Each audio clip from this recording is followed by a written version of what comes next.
Throughout time, people across the world told each other tales of how they came to be, of heroes and monsters, romance and tragedy, death and rebirth. Mythology helped shape the ancient world, explaining the unexplainable. This is Mythology Unleashed.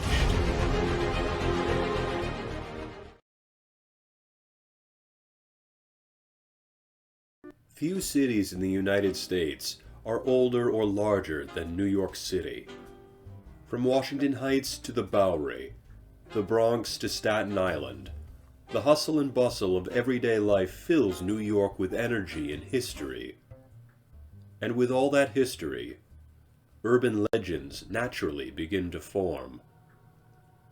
From across all 5 boroughs of New York City, strange tales of buried treasures, bizarre animals, macabre phenomenon, and ghosts are spoken of in hushed whispers.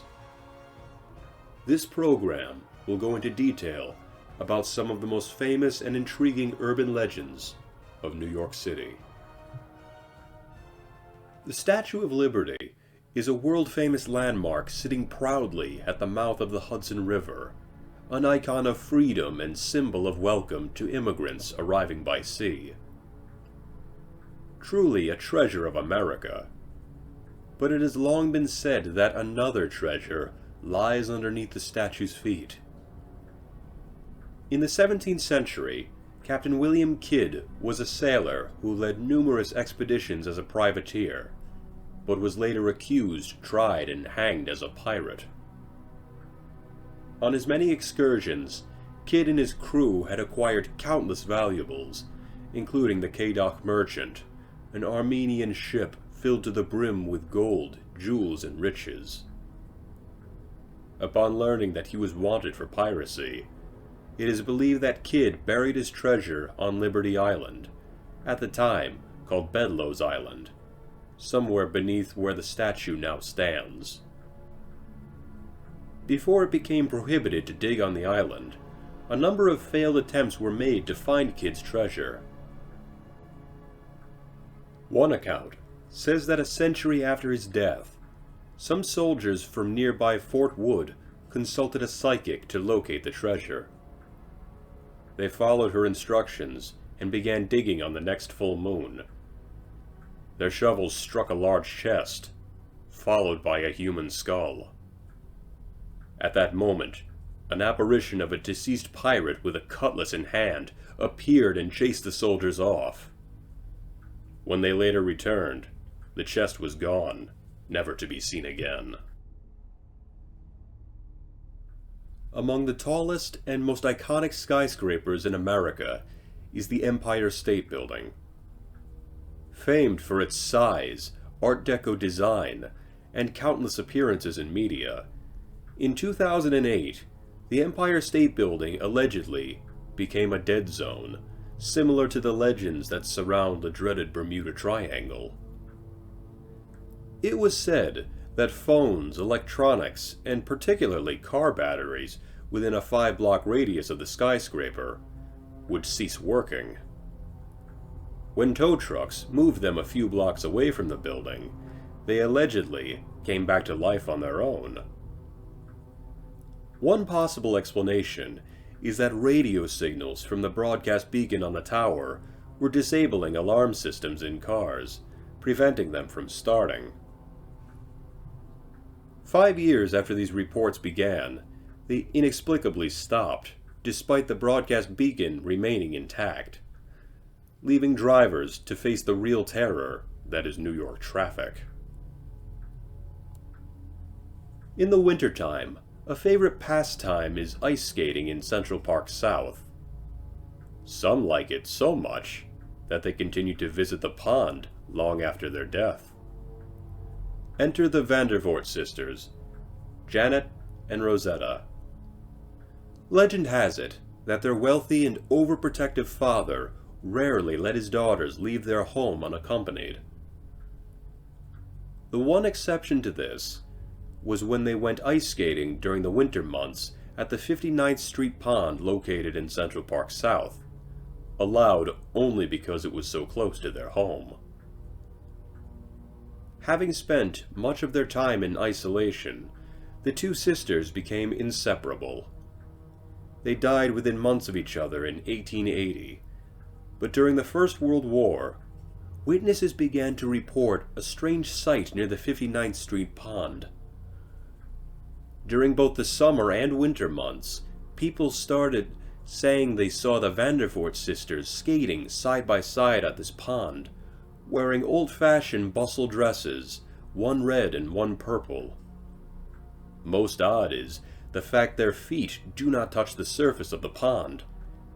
Their silver skates glide above the ice, doing a series of endless figure eights. The ghost legends continue westward on the Hudson River. The Hudson is commonly filled with all sorts of watercraft, but one in particular stands out as particularly macabre. Myths tell of a tall-masted ship with a foolhardy crew that had run aground on New York's rocky coast in the 17th century, back when Manhattan was a fledgling colony. The ship and its careless crew were doomed to patrol the Hudson River forever, appearing at sundown on particularly foggy days. While the ship itself, nor its ghostly crew, are particularly dangerous or malevolent toward the living, they are said to act as a warning to all who may see it, its presence declaring that storms are brewing, or that it is otherwise dangerous to be near or in the river. But ghosts of New York are not limited to just frozen ponds or the Hudson River, and no place in the city registers more paranormal activity than the Dakota building. The Dakota is a cooperative apartment building on the northwest corner of 72nd Street and Central Park West. Established in 1884, the Dakota has historically been home to many artists, actors, and musicians, including Judy Garland, Boris Karloff, Rosie O'Donnell, and former Beatle John Lennon, the latter of whom was murdered in front of the building in 1980. Many people, including Lennon's widow Yoko Ono, have claimed to have seen the ghost of John Lennon wandering about the house and sitting at a piano, composing songs as he had done so in life. Other residents are said to have encountered a number of other specters smiling, crying, laughing, or greeting people as they pass in the hallways. Even John Lennon himself had reported seeing a spirit he called the Crying Lady Ghost, said to be lurking benevolently in the hallways and the older parts of the building.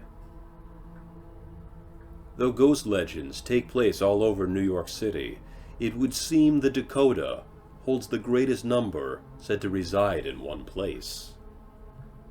Last, but not least, is the infamous claim of alligators living in the sewers. The way the story goes, in the early 20th century, wealthy residents had smuggled baby alligators from Florida to keep them as pets in their apartments. But when the alligators grew too large or too aggressive, they were disposed of, flushed down toilets, or plunged down manholes and sewer grates. When the alligators reached the sewers, they adapted, eating rats and garbage, perhaps even mutating from exposure to toxic waste, and bred together to form massive underground congregations.